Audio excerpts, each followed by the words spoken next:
Good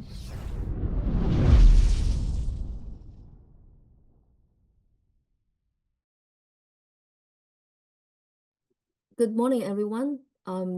This is a very unique opportunity that we have a group of audience that you very care about our new system. So before we dive into that, I'm going to first introduce my colleagues from ISS. So today, the whole presentation is put together by my colleague, Amanda.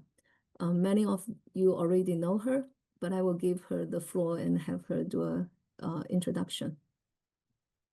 Thanks, Lily. Good morning, everyone. Thank you so much for joining our presentation. I know you're very busy, and I'm really happy to see so many people here. My name is Amanda Phipps. I'm the CVIS Systems Coordinator and Data Analyst at ISSS, and I work on our IT side. So I've been working for about the past year and a half to get Trilby up and running. So I'm really excited to show it to you today. Yeah, thank you, Amanda. In addition to her, I have three other colleagues.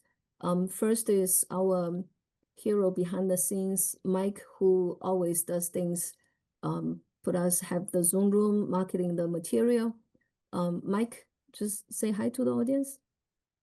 Hi, everybody. Mike Kelty, Marketing and Outreach Manager. Yeah. And then the other two colleagues that you probably all very familiar with and worked with them on many occasions. One is Chi Wei. Chi Wei, you want to introduce yourself? Yeah. Hi, everyone. This is Chi Wei. I'm the Associate Director for Faculty and Scholar Support. Very nice to see you today. Well, virtually. Yeah, Okay. later on, maybe once we're in Q&A, you can turn on your camera. Dan.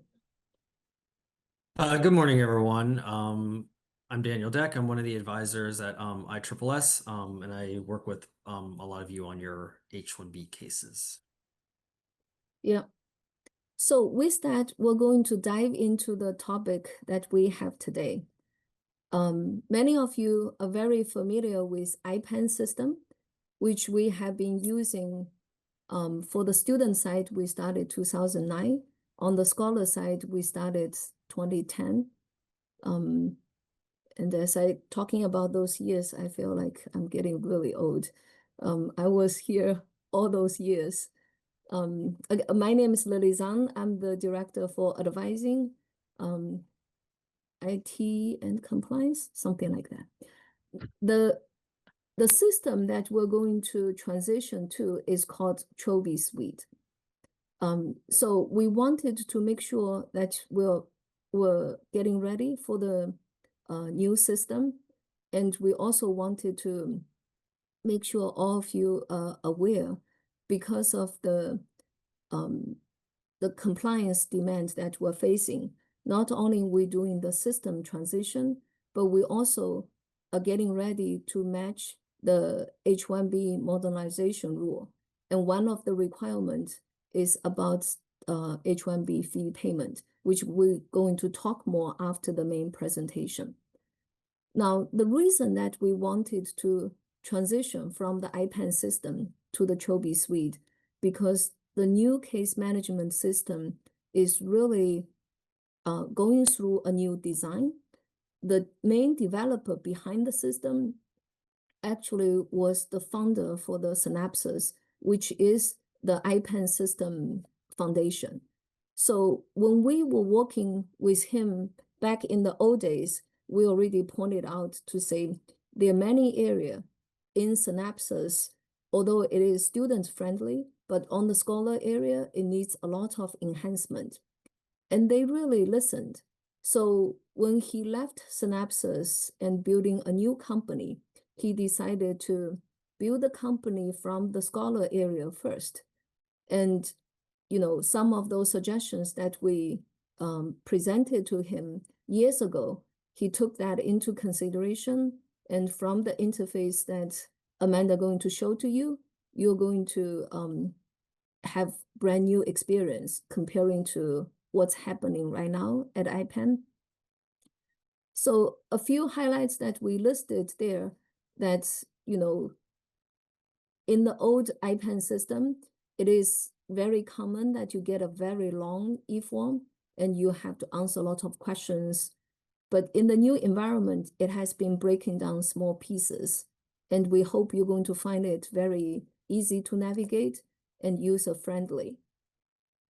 Also, I think they have restructured the architect so that from the sign-in to how we transition from one case to the other, it has a lot of leeways that we can, accept the file, but then if the file is incomplete, we can send it back to you, and you will have the flexibility to make changes on your own. We're going to have Amanda to study to show you some of those interface that we already started to design. At the same time, we're going to be interested to see your feedback. And, we really want to make this transition to be a partnership between ISS and Penn department. So with that, Amanda, please take it away. Thanks, Lily.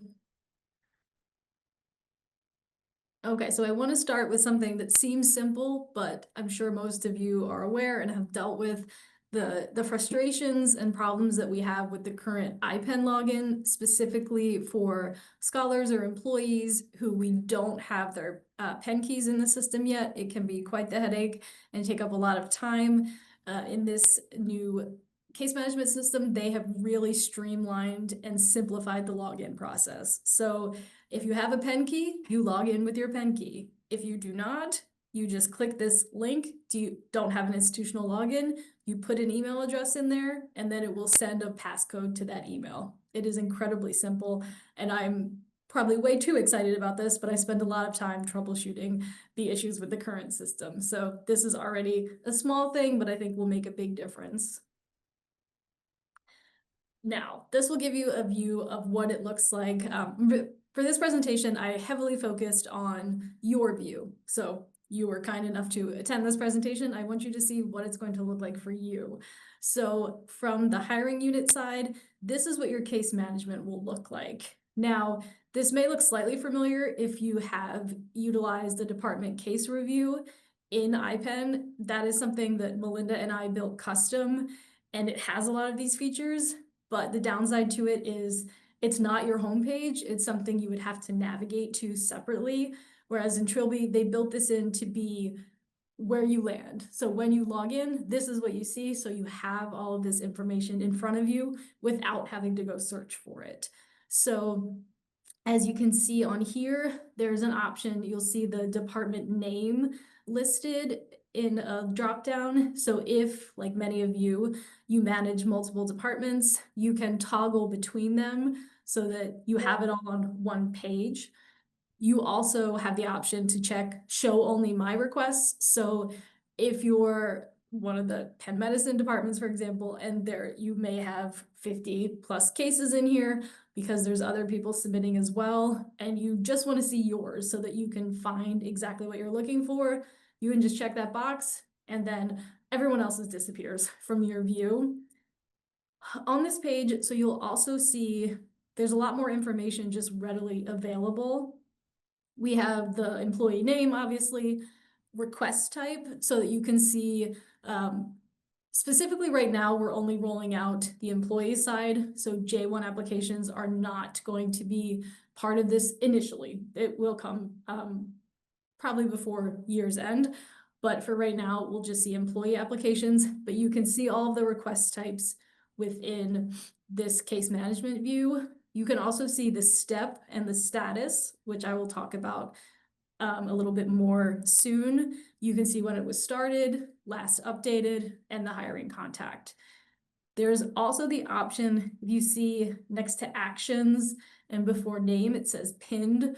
So let's say you have a case that is very important or is just taking up a lot of your time and you want it to be very easily accessible. If you pin it, it will show up at the top. It just makes it slightly easier. And then where you see where it says find/add profile, this is how you do exactly that. You can either search for people that way or click on it to add someone new if you need to start a new application for them. So this is another simple thing that I'm also excited about is how you start an application and search for employees that may already be in the system. So this is something that in our current IPEN system, you may start it this way, but it involves ISSS as kind of the middleman. We have our specialists check for partial data matches and then release the case to you. So it could be you're sitting down, you're ready to start a case, there's a partial match, and it could be a day or two before it gets back to you. So this new option where it's completely in your hands will just streamline the process and makes it so you don't have to wait on us. So to find someone, it's relatively simple. You're just looking for their name, their date of birth, and their email address. And then if there is a partial match, it will show up like you see over here. So it has the name of the partial match, or if you say that's absolutely not who I'm looking for, you can start a new profile record. So then this is what it looks like, the two potential options. So if you do click on the partial data match, it will take you to verify existing profile. So I would look at this information and say, yes, that is who I'm looking for, click to verify, and then open the profile, and then you can work on the case from there. If that's not what you're looking for, and you click to add new profile, this is what shows up, and you just have to put in the name and the birth date, and then it will show up from there. Once you have accessed a person's record, then you can just create a new request. This part, very simple and straightforward. You just choose the hiring unit and then the request type. So once you have chosen the request type, which starts an application, this is what it looks like. So this is a very simplified version. I will show you what it looks like once it's been started and there's more forms available. But you can see where there is the red arrow, there is this application request timeline. This is something that a lot of people had requested previously with IPEN, and we did our best to accommodate that with a department case review, but it wasn't an actual timeline, as this will show. And in here, you can see under request overview, it's broken down into steps and statuses, and you can see how long it's been in each status. So the overview of the steps, you'll see there's information collection, ready for submission, office review, and then immigration processing. Whereas there's also a bunch of statuses in between there. So it could be that it's with the hiring department or it's with the employee, ready for submission. After it goes to office review, it could be needing revisions. So that could be a step as well.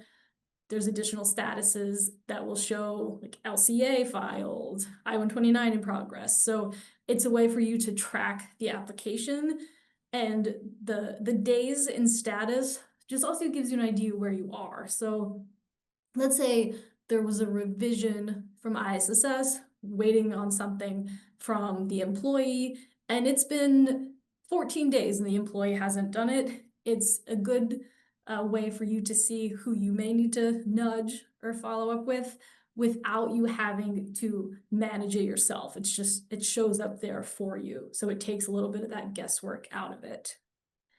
Now you can see there's the My To-Do list, and that would be you as the hiring contact. It will show what you need to do. You also have views of what the employee needs to do, which is really helpful. So you'll see under My To-Do list, you'll see Amanda's to-do list. So that would be what the employee needs to do. Now, when you first start the application, the employee doesn't have anything to do yet. It starts with the hiring department. You'll see under Submit Forms, there's something that says Intake Questionnaire. So that is where the application starts, and the information that we gather there helps to decide what additional forms and documents are required. This is a way to kind of tailor the application to the specific request, so that if you're doing an extension with no changes, you don't have to give us everything all over again. So the hope and the plan is to make it more streamlined and to avoid duplicating efforts, so that from the hiring department, you don't have to give us all the same information over again. And from the employee side, if we already have their diploma, that's not something that's going to change. They don't have to upload that again. So it's a way to just make it a little easier for everyone else. As someone who has had to submit full H-1B applications in testing, I know how painful it can be and just how much information is required, how much time it takes. So the goal of this is to make all of that easier. You can also see over on the right-hand side, there's completed items. So once you finish things, they will move over to completed. So that just gives you a full picture of where you are. Now, here's one, looks a little busier. So this is after the hiring contact has submitted the intake questionnaire that you can see over under my completed items. Now you see the to-do list is quite full. So all of the forms that are required and the documents that you will need to upload are showing there. You'll see, as Lily mentioned, instead of having 4 forms that are all quite lengthy and need to be filled out, like for an H-1B, for example, this gives it to you in bite sizes. And while it may look like a lot, seeing that there's 2, 4, there's 6 forms under here, they're all very short. So it makes it easier that you say you only have some of this information up front, you can do it right now and then come back to it without worrying about saving as draft and different uploads that may not upload or save correctly. This should make it a much more user-friendly. You also can see now that the hiring contact has submitted the intake questionnaire, an applicant intake questionnaire is showing under Matt, of the employee here's to-do list. So once you've submitted the intake questionnaire, it gets things moving on the employee side as well. And then you can track that through this case management system as well. Here you see the timeline. We're a little further into the process, so it has been submitted, and you can see the date that that was done, and it went to office review, and revisions were needed. Now, this is something, having been an advisor, processing H-1Bs, it happens quite often. It's a lot of information. It could be once it gets to the advisor, they say, oh, we need some edits on the position description, or we need additional information about X, Y, and Z, or need additional documents. This way, from the ISSS side, we can put it into review or follow-up. And then on the hiring side, you can actually just take action directly in the record. That is not an option in IPEN. In IPEN, you would then have to do it via email, has to be updated on the ISSS side, and it can be a lot of back and forth and just using it like through disparate systems, which can be confusing. This should make it much more streamlined. And when these things happen, you will get emailed. So it's not that you have to review this 10 times a day to see if things are needed. When ISSS puts something in need of revisions, you will get an email, or the employee will get an email if it's for them, saying you need to go into the system and take action on these items that need revision. And you'll see it's now showing up under my to-do list. You can also see, since this was a submitted application, under my completed items, there's a whole lot of documents under there. Then this is what it looks like. So if I clicked on that job requirements form that was put back for revisions, it will tell you, A, who it's for, of course, and then what needs to be done. So ISSS can put a note in so that it can clarify what it is they're looking for. So in here, I put, please correct the job title, description, and position type. And all of those will show as needing to be edited, as you can see here with the little orange arrows. And then once you finish that and resubmit it, it goes back into the office review. Similarly, ISSS will be notified that the revisions were submitted, and then it goes back to being processed as normal.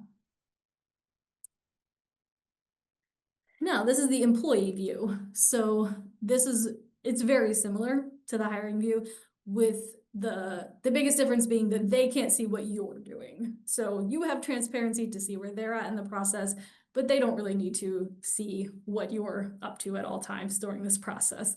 So it looks the same as they can see their to-do list and then their completed items as well.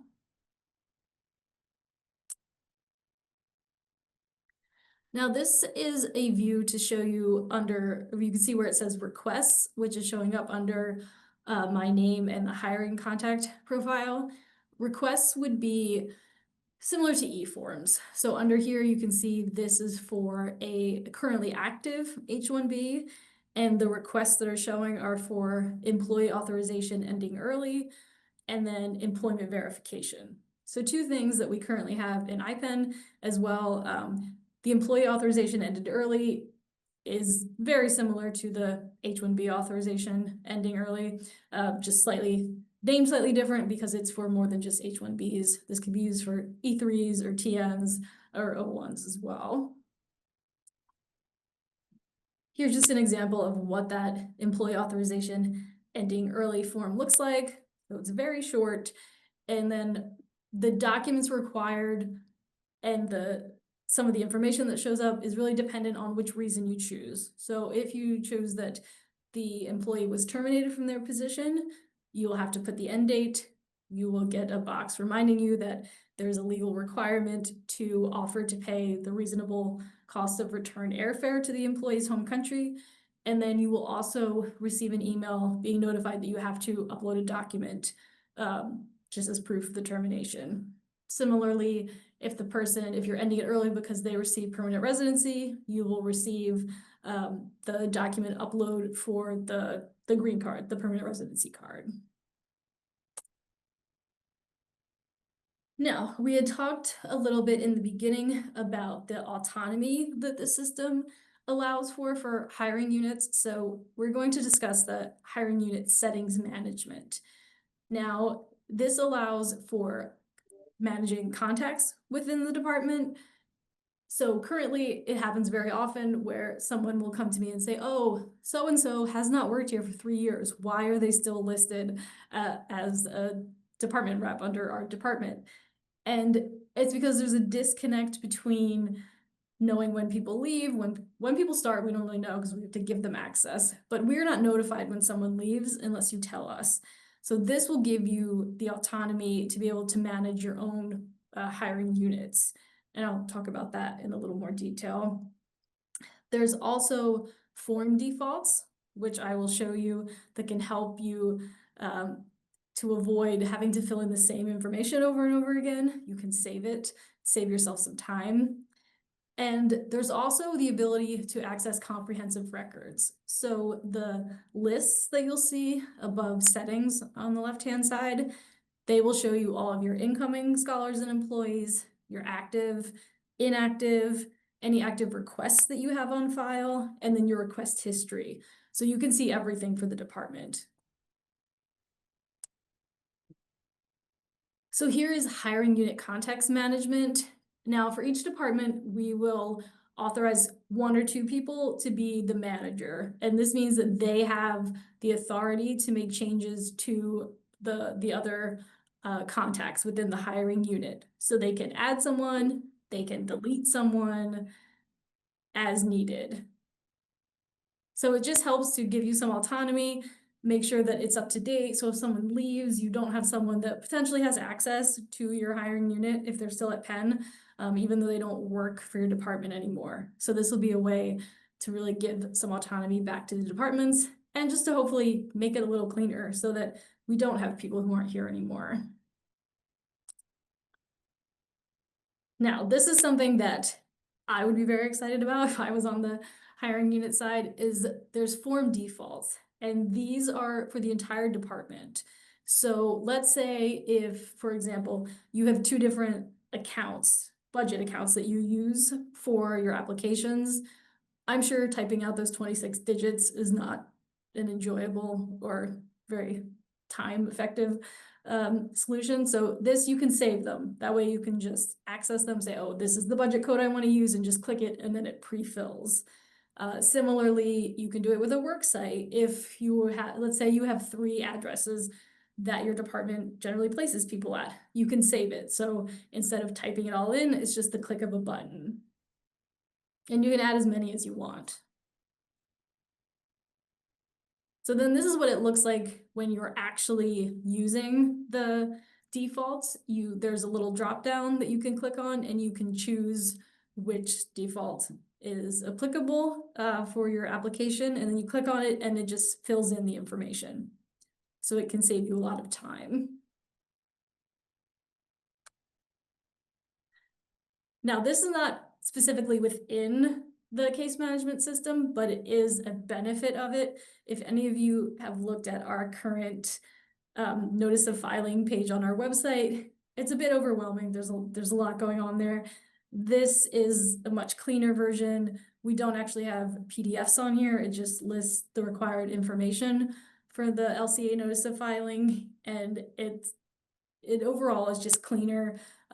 From our side as ISSS, it also auto-populates, so we love that to save us a little bit of legwork as well. So we just wanted to show you as this is a benefit of the new Trilby system. And now, before we move on to questions, I do want to turn it back over to Lily and our Scholar Services team just for a few announcements. Yeah, thank you, Amanda. So, because this is Zoom meeting, so we cannot see your face. We don't know if you are as excited as we are, but as you can see, there are many new features that can make your life and ISS staff's life a little easier. So we very much looking forward to it. Now, with this preview, and Amanda, I think we can take down the slides and just ask them if they want to like turn on your video or camera, then that will be great, because from now on we will just have some conversations. So a couple of things that we want to explain to you from here, what we plan to do next. So the system itself largely was built like with some feature that already delivered. What Amanda is doing is to make the specific customization so that it can be fitting in Penn's setting. We also going to have a transition period that we're going to test everything that we build in with the workflow. And for the testing period, although we're going to have ISS staff to do, data entry and processing the information, we also have the intention to invite a few BAs to be part of the journey with us. So when we do such pilot test, we're going to consider a few aspects. One is we want to do like a mirror of the real case processing as close as possible. I think the idea is, if let's say we pick you as the BA, we tell you, say you have a case that can be entered into the new environment, then for that particular case, instead of you going through the old IPEN system, we're going to give you a new link and you're going to log in through Trilby and then entering with new interface.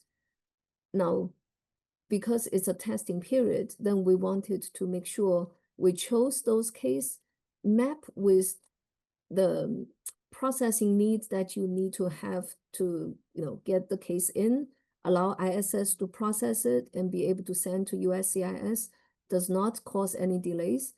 But at the same time, because this is a mirroring of, in reality, what's going to happen, then we also closely monitor like when to post LCA and how we align those dates together.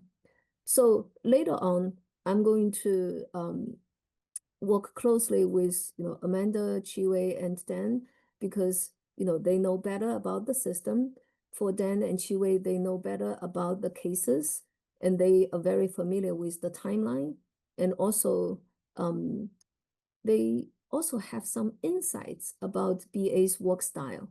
And we certainly very much want to engage you, but we also really going to have like short turnaround time, how we can make this work.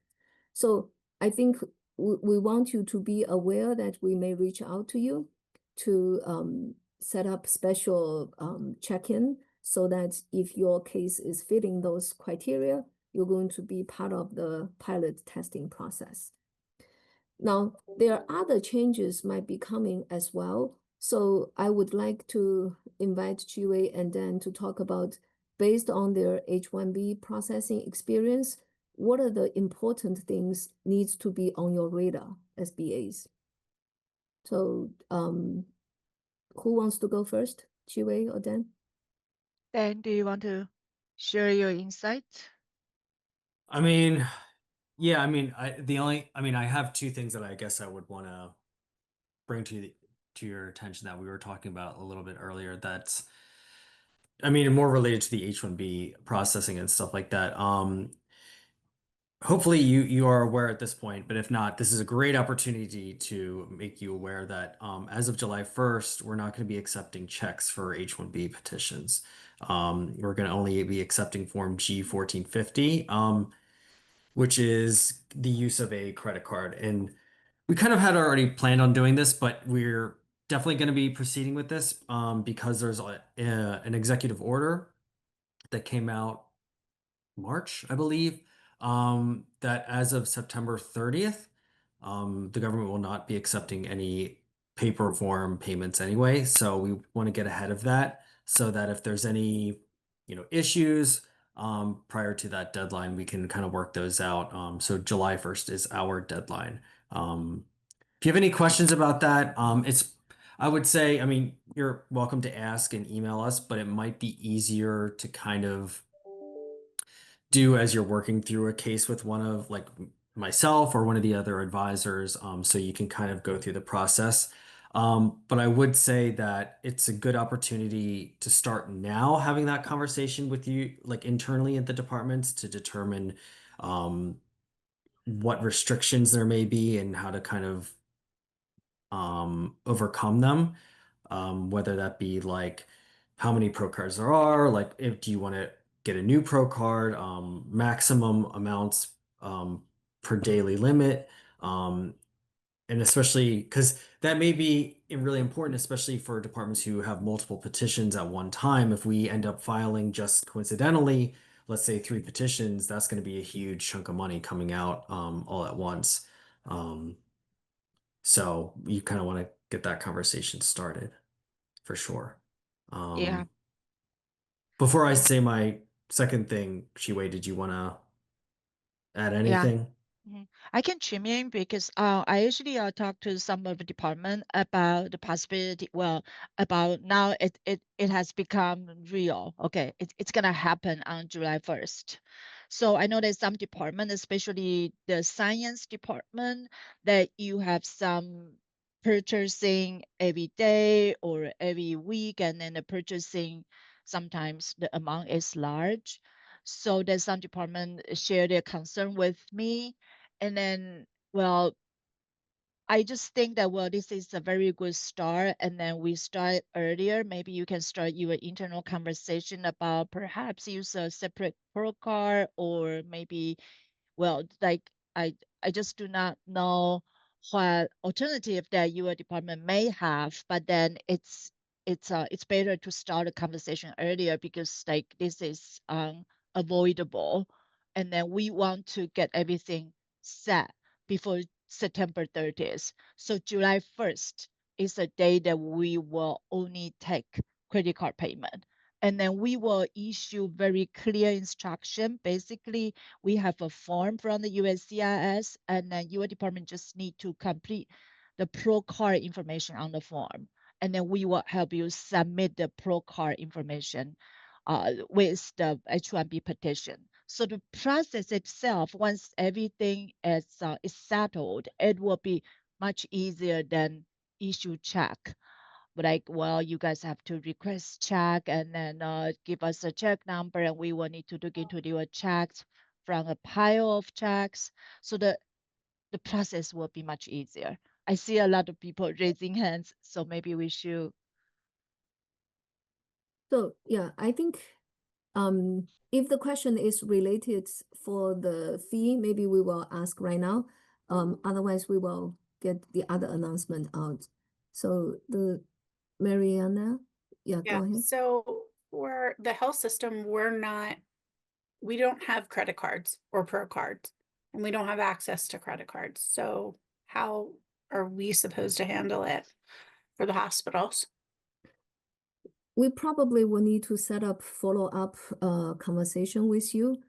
In their modernization like proposal, other than credit card, they also had like ACH bank account setup. But when we have conversation with budget office and Pan Global business manager, from their perspective, that they think pro card is simple enough that we should use that as the new payment method. But given hospital have your uniqueness, we probably need to sit down and examine what's available and firm on a different format. Or maybe this can be a reason that you go back and suggest to say we have this need, credit card can be considered. But that's why we want to get the news out as soon as possible so that we can figure out where are the hurdles and we can work together to overcome those. Thank you very much for bringing that up. Yeah, thank you. So Dan, maybe go with your second announcement. Sure. Yeah. Yeah. I'm sorry, Didi, can I say I think we something? have some people also have Oh, questions. Oh, Yeah. I'm sorry. I'm sorry. One more thing. Joanne Gorman from Cancer Biology, who has a pro card. The pro card limit is $2,500 per transaction, with $5,000 for the month, and your premium processing fee is $2,805. So that throws one transaction. Doesn't even allow us for the fee and the anti-fraud fee, Mhm. because they're all being made payable to the same supplier. So are we talking to purchasing about raising the one-time limit on a pro card, or? Mhm. Yes, Chiwei, do you want to comment or you want me to comment? Yeah, well, for me, for now, I think that it would be the best if you can talk to your purchasing department to raise the limit for the pro card. And another possibility is that maybe we can just use some other method other than credit card. That's my thought for now. I don't know, Lily, whether you have any other suggestion. Yeah, the credit card limit issue, we bring this up with the business person that we work with as well. What they have told us is comparing to the past, the increasing limit request has been streamlined. Relatively speaking, there is standard process. You put in the request ahead of time, it's going to be increased according to your request. You also can specify if you're going to increase one time or increase the monthly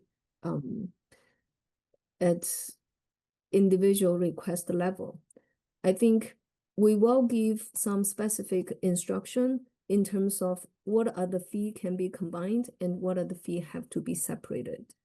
So this is not meant to be say we make announcement and leave you hanging.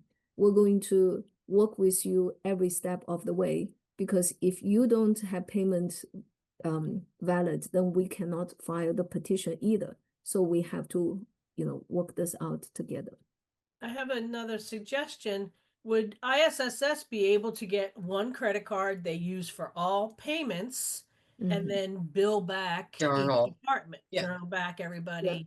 And then that way, every time I have an H-1B, I don't have to, because I have other expenses, not just H-1B. Yeah, so Joanne, I can tell you, I started with that proposal when we approached the business office to request if ISS can have the centralized card and do this. Now, after careful consideration, what they have told us is we should try to push this to the department, because there are a lot of behind the scene transaction that is going to be very complicated. So to give you some perspective, the fee that you pay to ISS itself, it has two components. One is the internal processing fee that it goes through the budget code.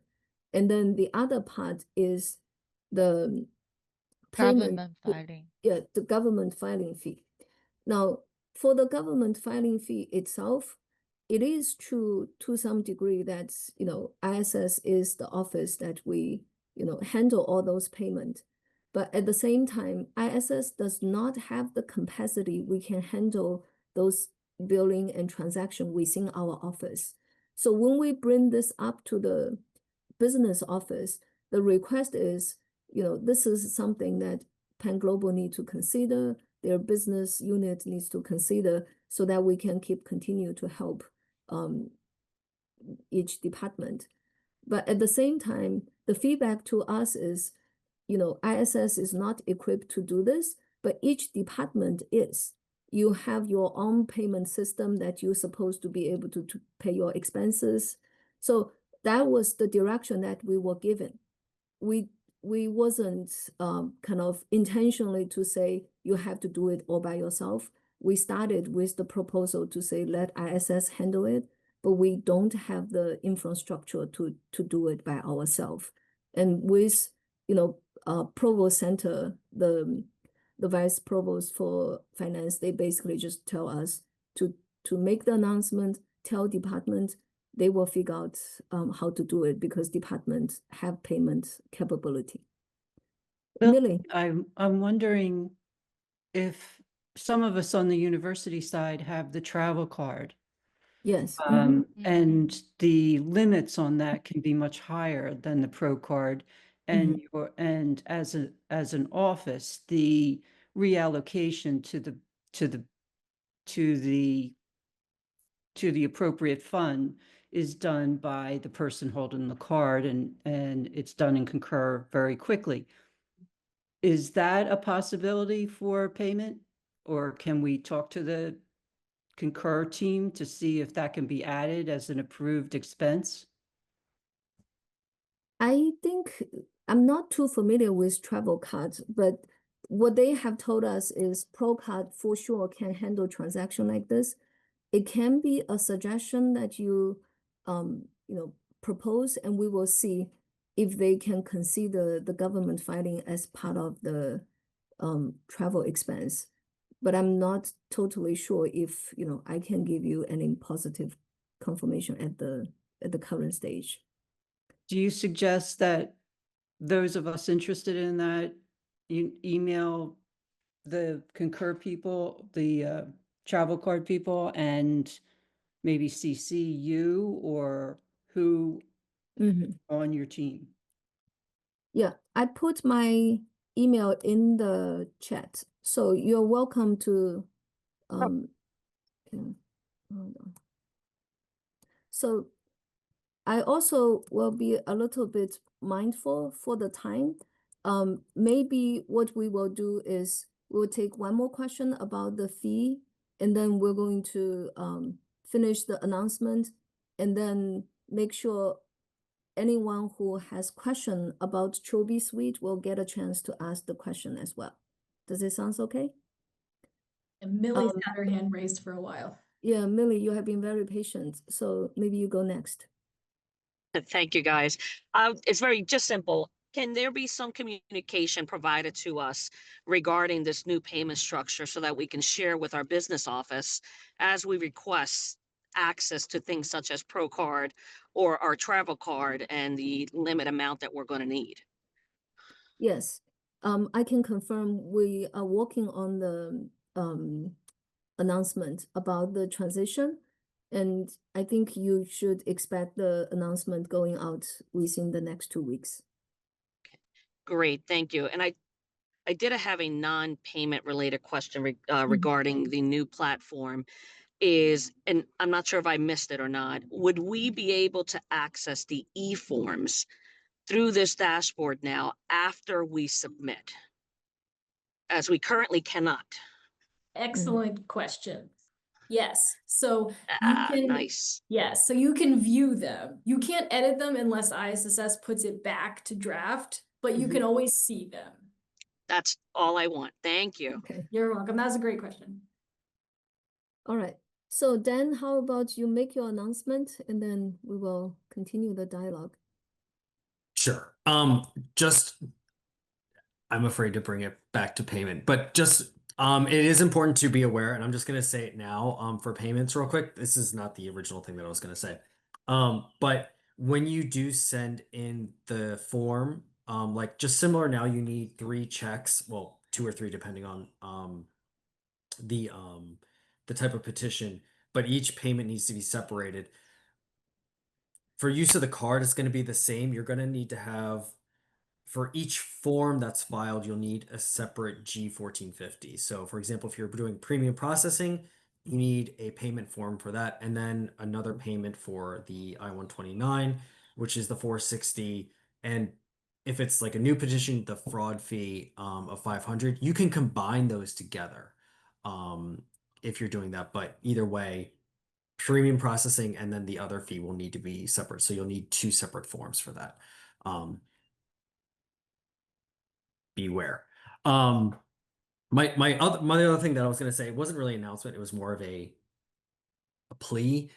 In that if you have any remaining July 1st start dates for your H-1Bs, I know that's a big start date. Please get them in as soon as possible. Because our department is the very definition of when it rains, it pours, and it's getting tight for a July 1st start date. So if you could get those in, that'd be great. Thank you. Okay, thank you. Okay, and then I'm going to add one thing. I hope you guys won't get too anxious about this. We actually heard the USCIS has started to do some site visit.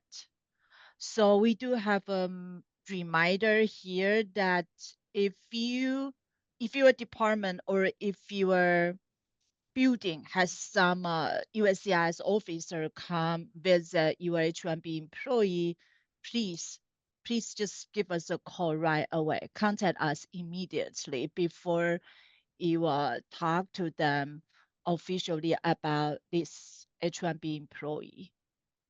So we haven't seen any site visit, or we have not had any of the officer contacted us since COVID. But now it looks like they may restart the site visit. So we just want to be very cautious about this. Yeah. Yeah, excellent reminder. Thank you, Chiwei. Sure. So I think I think someone raised a hand, right? Yeah, it's a green. Yeah, Yes. green. Speaking of sites, Daniel will remember me because I sent him a list of every single classroom in the university when he asked me about additional sites for where my employee could work. Because, as you know, instructors are assigned classrooms by the registrar's office every semester. Mhm. What do you need for additional working sites other than their office? I think the office will be the major and primary location that we need. Yes, Yeah. and I do put that in, but additional sites, it could be any classroom anywhere on campus. Then, Right. Do I then leave that out? Do I say no additional sites? you do not need to say no additional site, but then you just put the office location as the work site. It's fine. Well, but that's the main work site. And then it Yes. says, are there additional work sites? I should say no. You should Okay. say no. Yeah, Got it. that's correct. Perfect. Yeah. So I think the work site itself, it is a little bit confusing.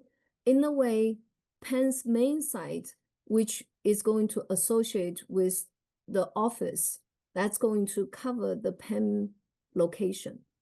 There are additional sites that is quite drastically different. It's not classroom different. It is like a different city. It's like they work from home. That's additional site. You know, if they are going to travel, for instance, Penn, if some of you working at Wharton, you have the Philadelphia campus, you have the San Francisco campus. And if they're going to do 2 different sites, you will list that as additional work site. But if it's on Penn's campus, you know, transition from chemistry building to, you know, the engineering building, it is not site difference.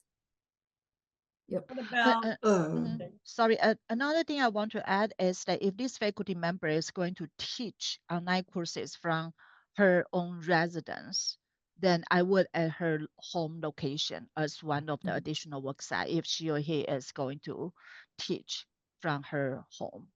Yeah. All right. I'm very glad, Chiwe, you brought this up because we keep emphasizing with department working from home, you have to declare the work from home location, because if they do perform, duty from their home, it matters where do they live. So Philly is Philadelphia metropolitan area. If for whatever reason they move to like New York or Seattle, then that's a huge difference in terms of, the LCA verification, the wage determination, and all that. Therefore, for each department, you have the responsibility and you know where is your main site. If your employee really going to be allowed to work from home, it is also your responsibility. You need to know where they are and to remind them if they move, they have to report right away. And, in some circumstance, we may need to do H-1B amendment. I'm sorry, Joanne Gorman again. One more question about the site. What about CHOP, HUP, Wistar? We have people that work in CHOP on a Saturday and they'll go in there and use their equipment or something like that. They're not pen places really, right? Joanne, we still need to report. So in the initial, they said that this is an H-1B petition, and then this person will have multiple work site in CHOP, in HUP, in Pennsylvania Hospital or something. All this information need to be in the e-form. Okay, thank you. And then we will most likely request a multiple work site support letter from the PI and letting us know how many percentage of this person is going to working in these different work sites. Okay, thank you. Thank you. And to make it a little easier for you to understand why they're so close to each other, and they will still need to have their separate site because it's under different EIN number. So PEN itself, it's one entity. CHOP is different. And, we cannot just determine it's a one site based on how close we are. It has to be based on the organization structure and relationship. So, Natalia?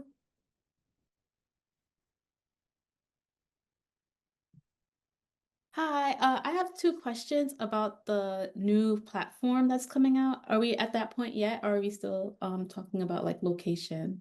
Can I? It's okay. Go ahead. Yeah. Okay, so two quick questions. One, I know like when you have the applicant fill out the e-form, sometimes they do ask me questions, but like because I don't have access to the e-form, I don't know what they are asking. So will we be able to also see the e-form before they submit it?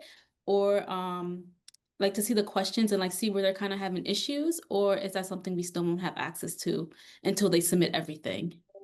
And then my other question is I think you said like the way the workflow goes is like we can kind of start entering things, and then like if there's a discrepancy or if there's some type of issue, ISS will like kind of punt the question back to us.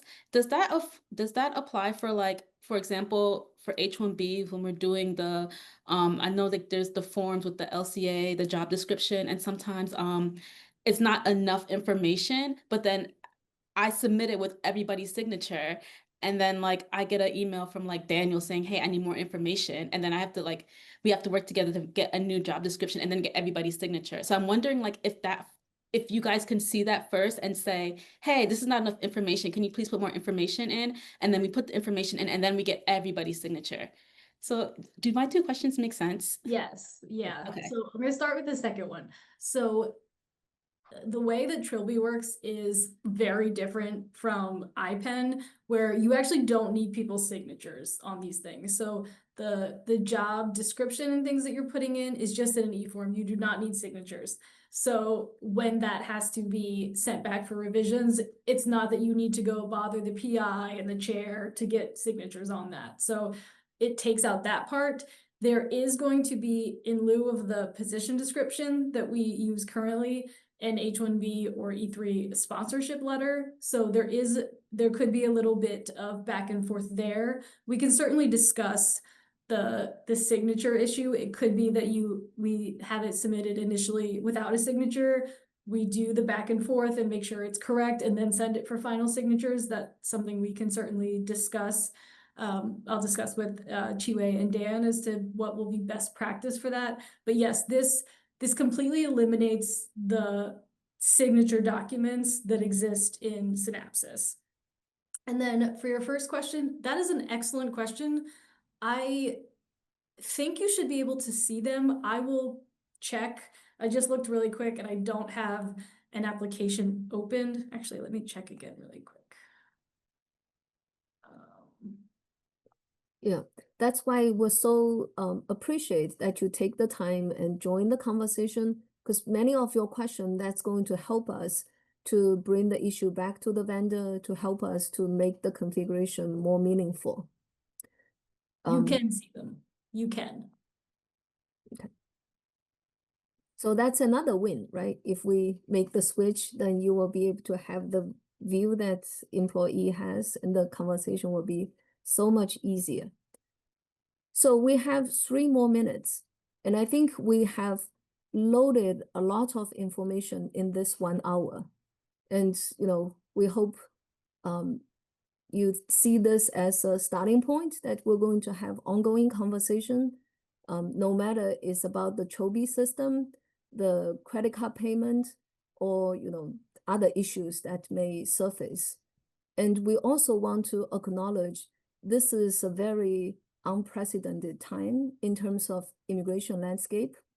I know what Chiwe was saying about FDNS, the site visit about H-1B can be something unsettling. And, we did have close conversation with law firms and from multiple sources that it has been confirmed that this is an initiative USCIS have restart, and also it has been codified. That means it's totally legit.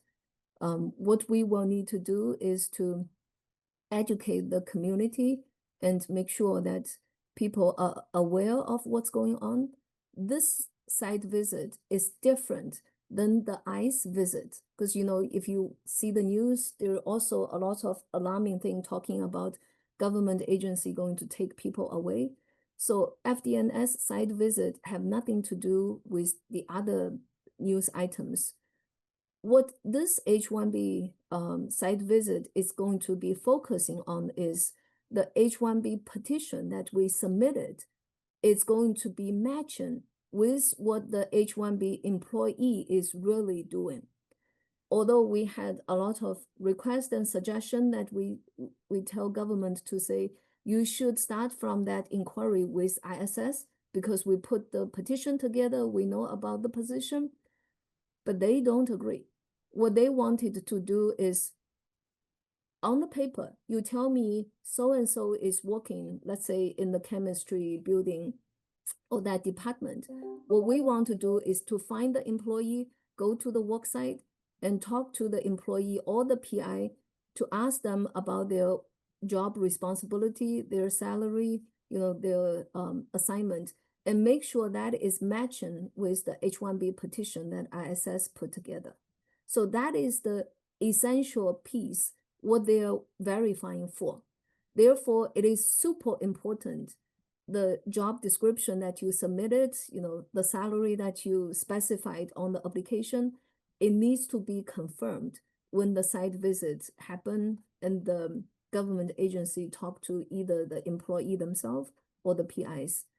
The other component that we want to mention quickly here is from Office of General Counsel point of view, that they also wanted to be a little bit mindful that Penn is a private institution and there's certain proprietary information either about the lab or about the research that we're doing.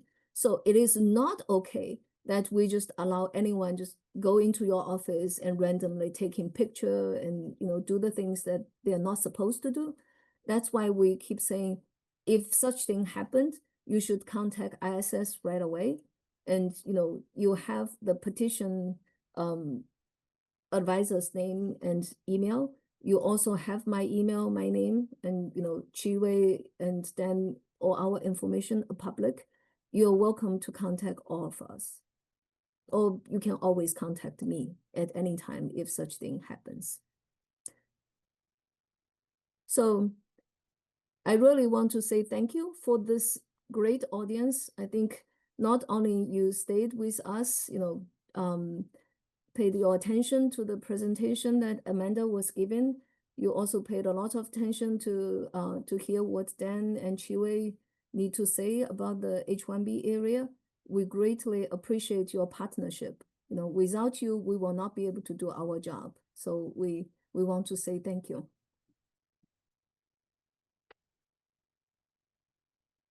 And with that, we will stay in touch, and you can also go about your day.